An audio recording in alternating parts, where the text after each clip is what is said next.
చర్చలోకి వెళ్దాం. చర్చలో పాల్గొంటున్నారు టీడీపీ అధికార ప్రతినిధి రమ్య పరుచూరి గారు. రమ్య గారు నమస్కారం. అట్లాగే ఇటు అమరావతి మహిళా రైతు వరలక్ష్మి గారు నమస్కారం. తర్వాత BJP party leader advocate Krishnakant గారు, అందరికీ నమస్కారం. ముందుగా వరలక్ష్మి గారు, మా విగన్ 2029లో మా విగన్తోనే మేము ముందుకెళ్తాం, అమరావతితో చంద్రబాబు నాయుడు గారిని వెళ్ళమనండి, ఎవరికి ఎన్ని ఓట్లు వస్తాయి సీట్లు వస్తాయో అప్పుడు చూసుకుందాం అంటున్నారు జగన్మోహన్ రెడ్డి. నమస్కారం అండి, మీకు ప్యానెల్లో ఉన్న వాళ్ళందరికీ. మేడం నమస్తే. మావి గన్ వర్సెస్ అమరావతి అని ఆయన చెప్పుకుంటున్నాడు, కానీ చంద్రబాబు గారు అందరు కదండి. ఆయన అమరావతితో పాటు వాళ్ళు అన్ని ప్రాంతాలు అభివృద్ధి చేస్తున్నారు బాబు గారు. అందుకని ఆయన అందరూ ఆయన అసలు సిఆర్డీఏ పరిధిలోనే మావి గన్ ఉందని పదే పదే చెబుతున్నారు బాబు గారు. మావి గన్ వర్సెస్ అమరావతి అంటే అమరావతిలో మరి భూములన్నీ ఏమైపోవాలి, అమరావతిలో కట్టినవి అన్ని ఏమైపోవాలి, మరి ఇవి సచివాలయం ఏది వాడతాడు మరి ఆయన. పోనీ ఆయన మావి గన్ పెట్టుకుంటే ఊరికి పొరపాటు నేను అంటున్నా అండి, పెట్టుకోండి సచివాలయం అను ఐకాను దాంట్లో కడుతున్నారు వాళ్ళ బాబు గారు, హైకోర్టు ఒకటి సచివాలయం ఒకటి. మరి అవి వాడతాడు ఆయన. మొన్నటిదాకా అయ్యే వాడాడు కదా. నేను అమరావతి వద్దంటానే అందులోనే ఆయన అక్కడి నుంచే పరిపాలన సాగించాడు. ఇక్కడ అమరావతిలో ఉన్న సచివాలయం నుంచే పెట్టుకున్నావు, అసెంబ్లీ అదే వాడావు, హైకోర్టు అదే వాడుకున్నావు. ఇంకా గతంలో నువ్వు మాట తప్పటం మడిని తిప్పటం జగన్మోహన్ రెడ్డి గారికి వెన్నతో పెట్టిన విద్య అండి ఆయనకి. అందుకని చెప్పి ఆయన ఫస్ట్ లో వచ్చినప్పుడు నాకు ఇష్టమే అంటాం, మా అందరికి ఇష్టమేను, మా నాయకుడు ఇక్కడే ఇల్లు కట్టాడు, ఇల్లు ఒక క్వాలిఫికేషన్ అన్నట్టు, మా నాయకుడు ఇక్కడే ఇల్లు కట్టాడు, ఏడే ఉంటాడు, అది ఇదని చెప్పుకొచ్చారు. ఏది గతంలో మాజీలు మంత్రులు ఆడయి మగాళ్ళు అందరు కలిసి చెప్పి ఇక్కడికి వచ్చిన తర్వాత పాపం యువకుడు ఉత్సాహవంతుడని ఈ కాన్స్టిట్యున్సీలో కూడా ఓట్లు వచ్చారు, బాగా గెలిచి పైకి తీసుకెళ్తాడు మన రాజధాని అని చెప్పి జెట్ స్పీడ్ లో తీసుకెళ్తాడంటే మరి మాకేం తెలిసి తెల్లారి 6 నెలలకే మరి విశాఖపట్నం పోతా అన్నాడు.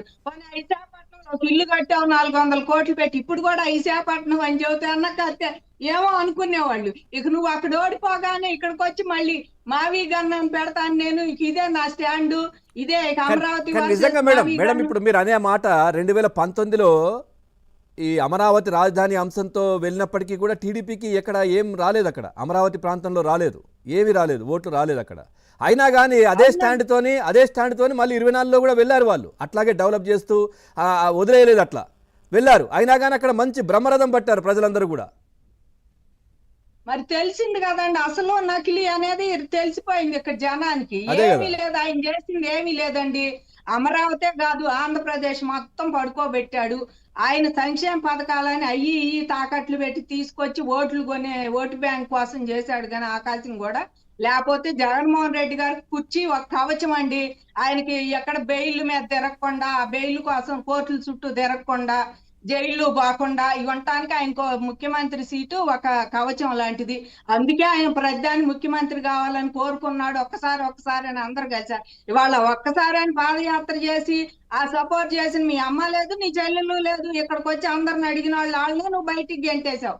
మేమెంత అండి అమరావతి అని నమ్మించి ఇక్కడంతా ఓట్లు ఈ కాన్స్టిట్యున్సీలో కూడా గెలిచి నువ్వు ఇక్కడ వాళ్ళని పోలీసుల చేత రప్పాడిచ్చావు. ఆడాలని ఆడాలని అయితే అసలు కేసులు పెట్టి వాళ్ళు తన్నిన సాటు అనకుండా దాన్ని ఇచ్చావు. కూర్చొని ఇలా నుంచొని ఇలా మమ్మల్ని ఏం చేశారు, ఇంకా నువ్వేం చేస్తావని చెప్పి మేము నమ్మాలి నిన్ను. ఇంకా ఇప్పుడు మావి గాని కొత్త రాగం ఎత్తుకున్నాడు. నువ్వెన్ని ఎత్తుకున్నా ఇవాళ చంద్రబాబు గారు దీనికి అమరావతితో పాటు అన్ని ప్రాంతాలు, ఉత్తరాంధ్ర ఏంటి, రాయలసీమ ఏంటి అంతా డెవలప్ చేస్తున్నాడు. ఇప్పుడు మేడం మీరు ఇందాక అన్నట్టుగా ఈ మావిగన్ అనేది సిఆర్డీఏ పరిధిలోనే ఉంది కదా, అది కూడా దీని కిందకే ఉంది కదా. మరి కొత్తగా ఈయన తెచ్చేసి మావిగన్ అని పెట్టడం ఏంటి? ఆల్రెడీ అది ఇక్కడే ఉంది కదా. ఆల్రెడీ సిఆర్డీఏ పరిధిలో ఉందని బాబు గారు పదే ఈయన మావి గారు కాడి నుంచి ప్రతి మీటింగ్ లో ఆయన కూడా చెప్తున్నారు ఇక్కడ ఉందని చెప్పి. ఇవాళ అందరికీ తెలుసండి, వాళ్ళ గుంటూరు విజయవాడలో నువ్వు డెవలప్ చేసేదేంటి? అసలు విజయవాడ గుంటూరు వాళ్ళ వ్యాపార కేంద్రాలుగా, మన గుంటూరు చూస్తే పెద్ద వాణిజ్య కేంద్రం అది. ఇవాళ విజయవాడ చూస్తే అసలు పెద్ద సిటీ అయిపోయింది, రెండు కలిసిపోయినాయి కూడా ఇప్పుడు అసలు మధ్యలో. ఇంకా నువ్వు వాటిని డెవలప్ చేసేదేంటి? అక్కడ ఒక ఇల్లు తీసుకొని హైవే పక్కన అంటే ఒక గదిలోనేమో అసెంబ్లీ అను, ఒక గదిలో హైకోర్టు, ఒక గదిలో సచివాలయం పెట్టుకుంటే ఇక సరిపోద్ది నాకు. ఇక నేను డెవలప్ చేసే పని ఉండదు. తాడాపల్లి అను అక్కడికి తిరిగి వచ్చి మేల్కొండ పడుకుంటాను. అంతే మేడం, పోయినసారి మనం చూడలేదా ఈ సెక్రటరియట్ సెట్టింగ్ అంతా కూడా ఇంట్లో ఆయన అక్కడుండి మాట్లాడుతున్నారేమో అనుకున్నారు అందరూ. ఆ తర్వాత చూస్తే ఆ లోగోలు అవన్నీ వెనకాల వాళ్ళ ఇంట్లో పెట్టినవే అవన్నీ ప్రెస్ మీట్లు అన్ని. అవును, ఆయనకి అలవాటు అండి బాగా. ఆయనకి రైట్. సెట్టింగ్లు వేసుకొని కూర్చొని చాటు నుంచే ఓకే. కూర్చొని మాట్లాడటం. ఆయన ఓకే. ఏనాడు ప్రెస్ మీట్ జనానికి ఎదురుగా ఏనాడు పెట్టడండి. వాళ్ళ ఛానల్ పిలుచుకొని ఎడిటింగ్ చేసుకొని అది వదులుతారు బయటికి, ఆ రైట్. Press right. మీట్ కూడా. ఓకే. ఆ రకంగా మాట్లాడటం కూడా ఆయనకి పెద్దగా ఇష్టం ఉండదు. మాట్లాడడం మూడు వచ్చినప్పుడల్లా ఒక మీటింగ్ పెట్టి ఇప్పుడు వాళ్ళని తిట్ట వీళ్ళని తిట్ట రైట్. ఇప్పుడు ఈ 11 మంది గెలిచిన వాళ్ళు ఈ ఒక్కడు తప్పితే 10 మంది ఎవరన్నా వస్తున్నారండి ఎమ్మెల్యే. అసలు వాళ్ళ మొఖాలు ఎవరికైనా తెలుసా? గెలిచిన పాపం 10 వాళ్ళకి మంది ఉన్నా కానీ ఎమ్మెల్యేలు. రానివ్వట్లేదు కదా ఈయన. వాళ్ళకి మరి రావాలని అదే ఉన్నా వాళ్ళు రానివ్వట్లేదు కదా. గ్రహించాలండి.